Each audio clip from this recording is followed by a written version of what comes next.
하에는 제 아우 호구입니다. 호. 여름마다 바다에 자.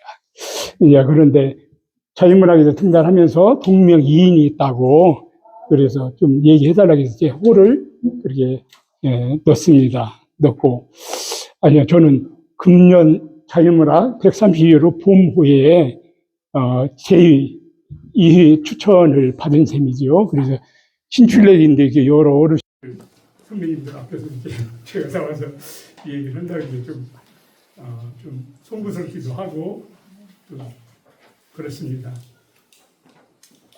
근데 제가 민요시를 공부하게 된 분기는 아까 우리 회장님도 언급했는데 김여울 씨가 제 고등학교 동기 동창입니다.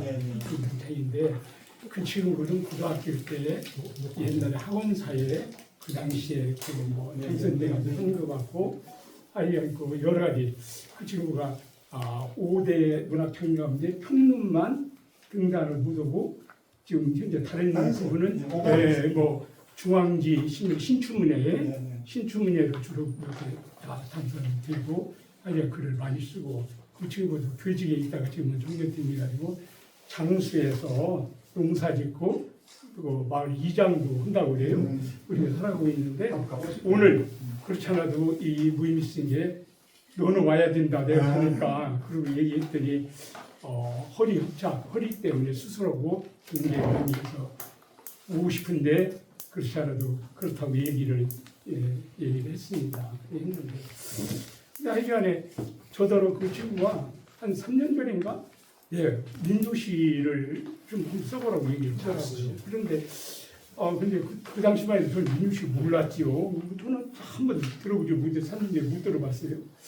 이제 그 친구가 뭐라길래 야 나는 시를 써도 시 뭐 등단한 지가 솔직히 드는데도 시도 제대로 못 쓰는 사람이 무언 또 민조시까지 이렇게 너는 재주가 있어서 여러 가지 이제 성립해서 이제 그렇게 살아가지만 이제 그렇다 얘기했더니 아니요 그거 정말 내가 얘기했는데 시 가운데 시가 그 친구 얘기입니다.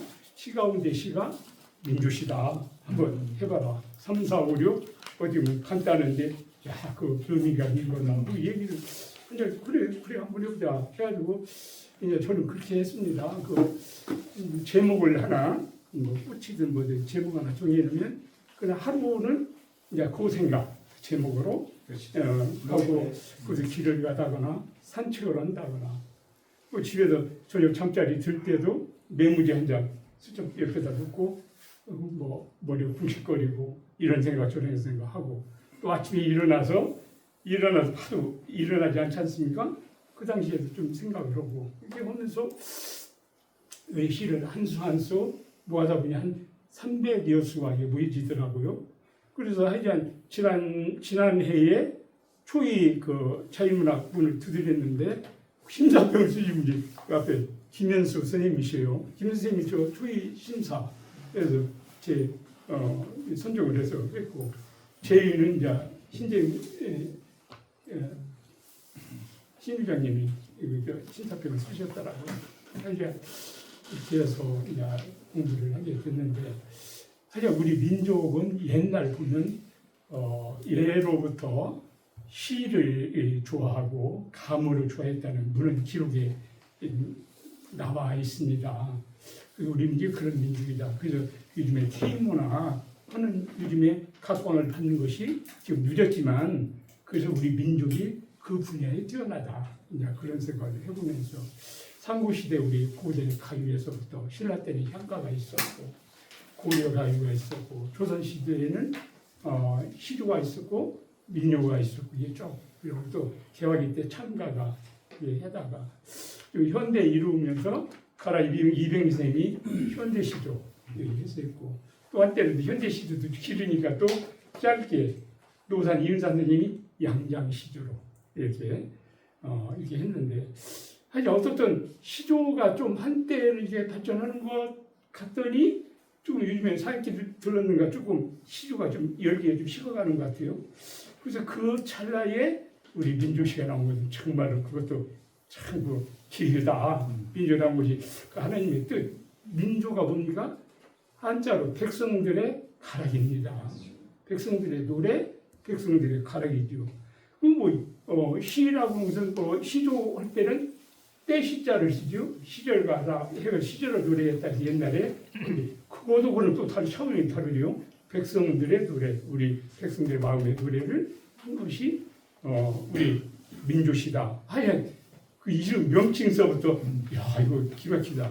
오늘 와서 여기서 들은 것이 우리 김 선생님이 아까 말씀하셨는데 3, 4, 5, 6을 합치면 18자. 그래서 아까 우리 맨날 어디 가면 18번지 야 이 노래 18번 불러라 이제 그런 얘기를 많이 하고 있는데 그보다도 합친 수가 18이라고 했는데 그것을 곱하기 한다는 것을 저는 간접 생각을 못했어요. 근데 3, 4, 5이 짧은 것인데 그 완성된 작품 그 속에는 정말 18가지가 문제가 아니고 360 제가 생각할 때는 3,600, 36,000 이렇게 기하급수적으로 그 많은 우리 인생의 삶을 담는 것이 민조시가 아닌가 그런 생각을 해봅니다. 그래서 하여간에 민주시를 하다 보니 이게 좋으신 분, 우리 멀리서 이렇게 오신 여러 어르신들 만나게 되고 이런 자리를 만나게 되니 얼마나 기쁜지 모릅니다. 그리고 제 내용은 그래서 그런 내용을 제가 왜 했냐면 민조시집을 내기 위해서 지금 전부 해서 지금 출판사로 이번 주쯤 이제 넘기려고 민조시집 내기 위해서 그래서 저는 좀 많은 시를 좀 담고자 합니다. 좀 부피도 있게 해서 가려서 300서 가운데서 한 120서 이 정도 이렇게 담아서 민조시집을 내려고 이제 그렇게 하다 보니까 세상에는 민조시에 대해서 시인들도 너무 모르시는 분들이 많이 있어요. 그리고 또 시인들이 잘하는 시인들도 이름 있는 시인들도 민조시 오면 부정적으로 보는 시각도 있어요. 그래서 이제 그런 것도 있고 그래서 그것을 갖다 극복하고 우리가 이제 발전시키고자 하는 것은 여기에 앉은 우리들의 몫이 아닌가 저는 그런 생각을 해봅니다. 그래서 그렇게 생각을 해보고요. 오늘 나온 김에 제가 중요한 한 가지 이제 다른 부분으로 얘기를 좀 한 가지 드리려고 합니다. 도움이 될 것 같았어요. 제가 교직에서 종년 퇴임을 하고 한때는 제가 기독교 신앙인이라 선교로 한 4년 정도 선교사로 이렇게 나가서 있다가 들어와가지고 또 들어와가지고 또 뭔가 좀 인간답게 살고 뭔가 해야 되겠다는 그런 생각에 의해서 전주 예수병원에서 호스피스 자원봉사를 했어요. 자원봉사를 하다 보니까 그 자원봉사 그 담당 저희 하는 그 팀장 수간호사님이 그 얘기를 하는 거예요.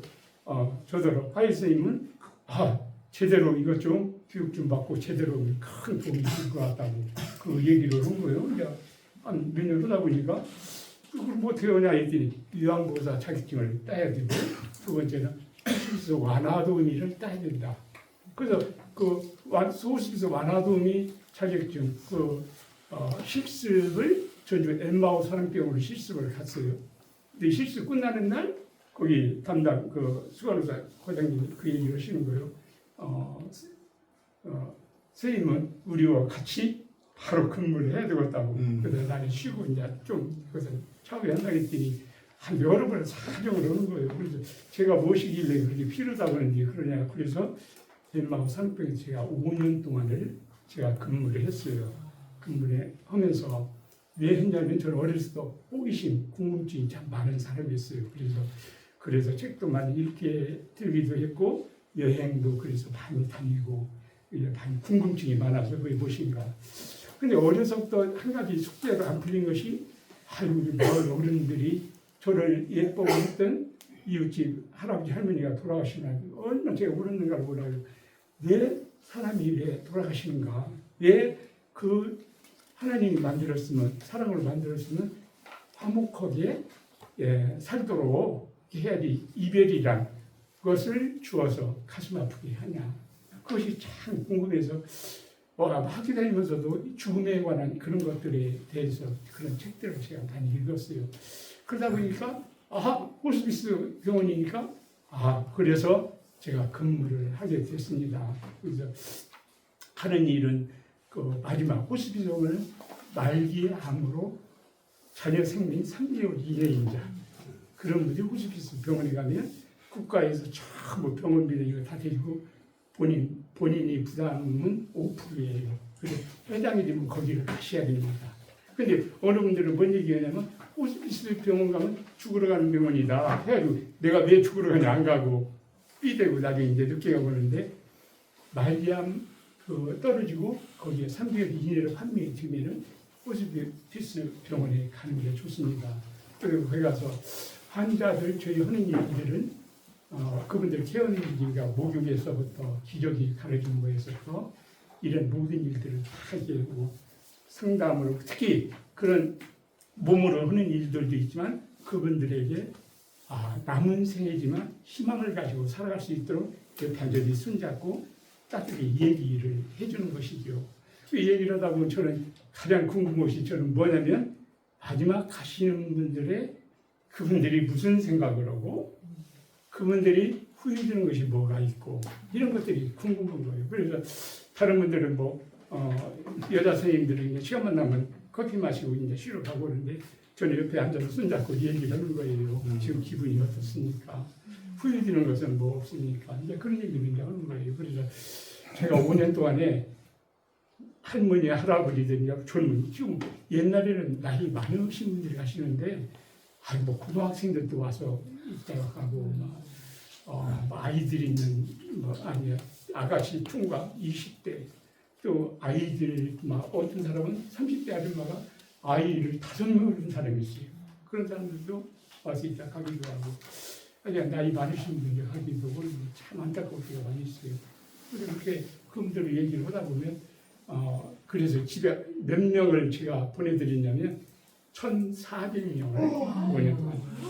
1,400명을 참 그분들 손을 잡고 마지막 그런 얘기도 쓰고 너무 늦게 돌아서 말 못 들으시는 분들은 얘기는 못 들었지만 이제 그 표정으로 보고 그리고 제가 필요니까 그때 그 당시에는 제가 마지막 하신 분이 인중 예배도 드리기도 하고 인중 예배도 드리기도 하고 그런 얘기를 했는데 그분들이 그 1,400명 분들이 한 말씀 가운데 집약을 해서 이제 최대공약수로 가장 많이 한 얘기는 첫 번째로 뭔 얘기를 했냐면 내 마음대로 살아간 것이 없다.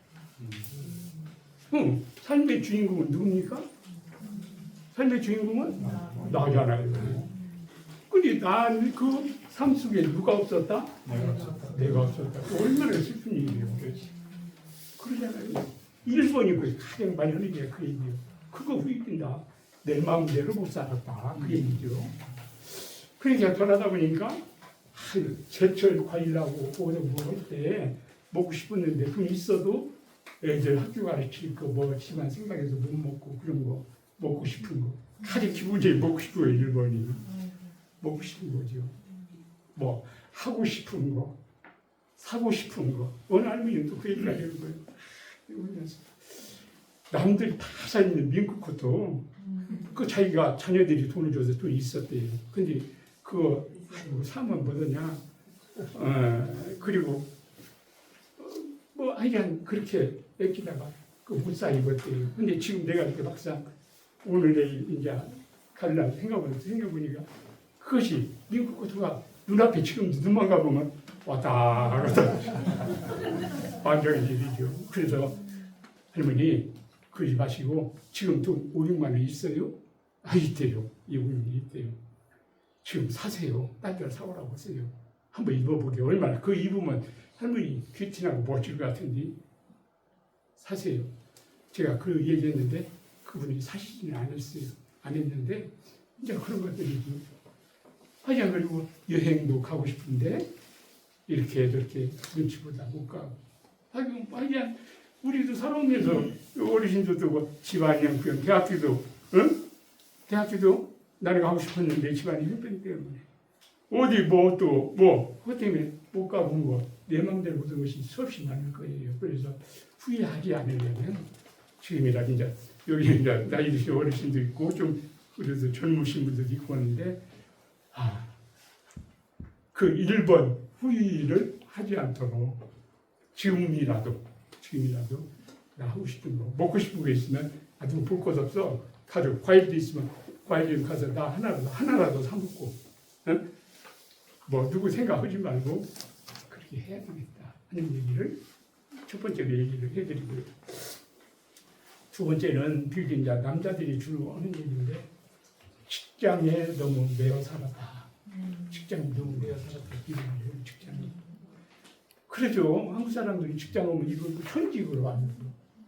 일에 너무 몰두해서 그냥 직장만 밤 일까지 그렇게 하고 가정은 돌아보지도 않고 직장에 몰두하고 살다 보니까 내가 이제 와서 좀 정신이 나서 가족도 사랑해야 되겠다라고 정신이 좀 깨어나서 와서 해봤더니 아이들이 이미 성장해버렸고 그냥 더 가까이 갈 수도 없죠. 아이들이 이미 성장 그렇게 아이들 나물라라고 나는 이 돈만 벌어다주는 돈벌레를 이렇게 직장생활 되어가지고 했기 때문에 아내도 뭐예요? 아내는 이제 소목수목해서 그런 관계가 돼서 더 이상 가까이 다가갈 수가 없다.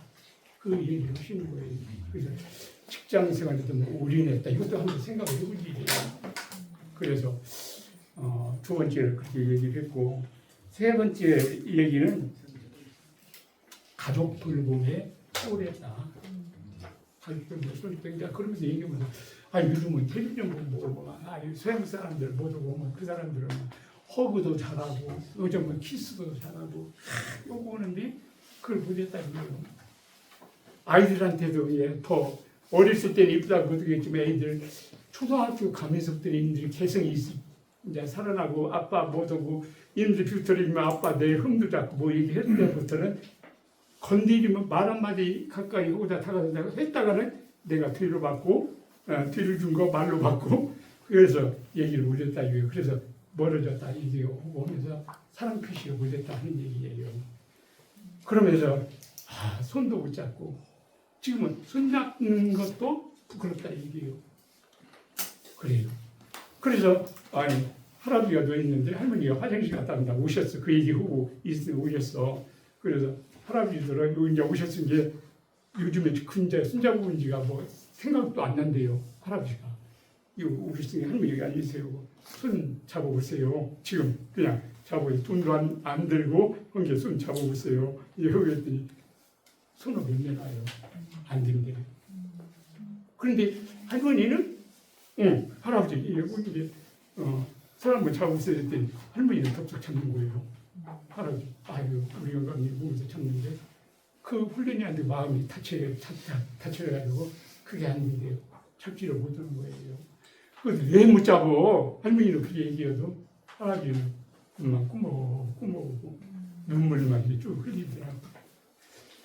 그래서 가족들 보면 소리에 따라오는데 하여간 뭐 텔레비전이나 드라마에 나온 것처럼 출근할 때 들어올 때 이제 가족 오고도 그냥 허그 이렇게 가까이 여보 가까이 와봐 하고 이렇게 등에다 두드려주고 잘 갔다 올게 하고 갔다 와서는 어떻게 하루 잘 보냈어? 그런 훈련을 우리가 해야 되겠더라고요. 옛날 사람들 뭐 조상들로부터 부모님들로부터 배우지도 못했고 이게 가서 이제 그냥 살아오다 보니까 그것을 그렇게 후인한다고 후이더라고 있는 거예요. 네 번째는 용기를 내주고 그랬다. 그 얘기를 그 얘기 듣는데 저도 가만히 생각이 나더라고요. 제가 초등학교 4학년 때 운동회를 했거든요. 근데 운동회 때 점심시간에 와 있는데 저희 사촌들이 세 집에 저 나이가 동갑자리 아들들 동갑자리가 4학년 때 다 있었어요. 그랬는데 운동회 때 점심시간에 우리 아버지는 안 오셨고 가을에 뭐 동생이 안 오셨고 두 번째 한량인 장현아버지가 바로 아버지 두 번째 그 양반은 오신 거예요. 오셨는데 옛날에 그 당시에 나무로 된 딱총 총이 이만한데 총을 가지고 사가지고 오셔가지고 그 사촌한테만 주고 대진인데 저는 영진이고 거기는 대진인데 야 대진아 총을 주시는 거예요. 주고 온 게 나도 그렇고 또 그 사람 밑에 자라게 하는 또 있거든. 둘이 이러고 우리는 이제 쳐다보고 있으니 자라비가 야 영진아 너도 하나 사줄까? 그러면 그때 제가 예 했으면 사줬으려고 해도 몰라요. 그냥 지나가는 얘기 있을 수도 있고 또 사줄 수도 있고 이제 그러죠. 근데 그 얘기를 못했어요.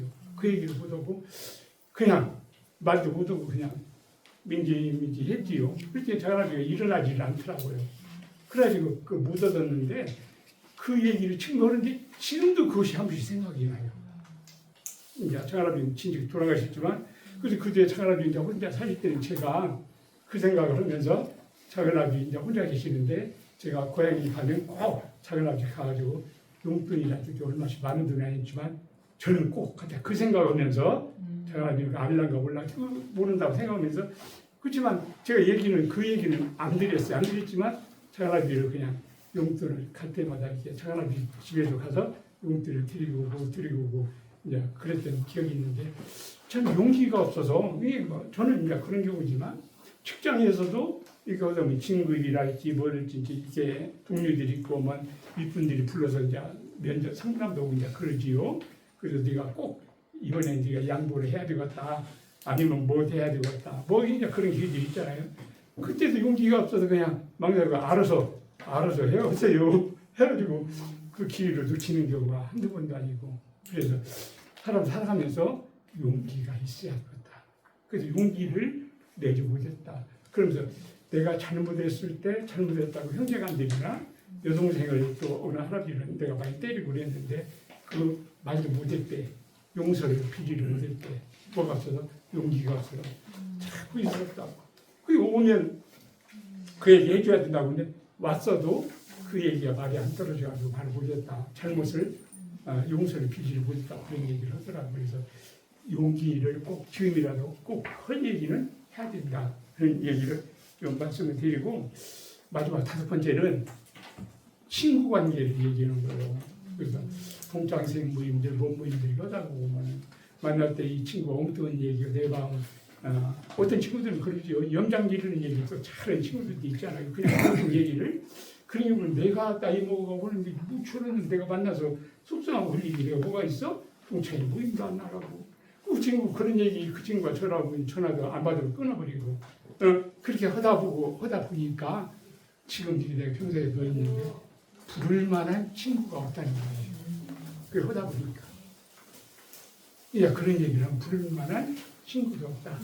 이게 그러면서 친구 관계를 내가 좀 더 원만하게 이용하게 잘했을 거라면 내가 얼마나 좋았을 것인가 그런 얘기를 하시는 거예요. 그래서 어느 그 할아버지는 후회되는 일 뭐 없느냐 했더니 없다고 하더니 언젠가는 한번 지나가니까 저를 불러요. 소장님, 그래서 내가 해도 들나가 모르겠다고 얘기하세요. 그랬더니 당신이 딸이 있었는데 딸을 어떻게든 뺀다고까지 해가지고서 딸을 그냥 자기가 몰아낸 셈이 돼가지고 딸의 행방도 모르고 얘기했는데 내가 가기 전에 딸을 보고 싶다. 보고 봐야 내가 눈 감지. 그렇지 않고는 눈 감지 못한다. 그러시면 딸 오면은 용서를 빌릴라요? 그랬더니 그런다고 그래요. 그래서 그 아주머니한테 딸 전화번호를 좀 주세요. 그럼 해가지고 옆구리 찔러가지고 했더니 아주머니가 그런 거 몰라요? 그 아주머니도 그러시는 거예요. 그 엄마는 알겠죠. 왜 모르겠어요?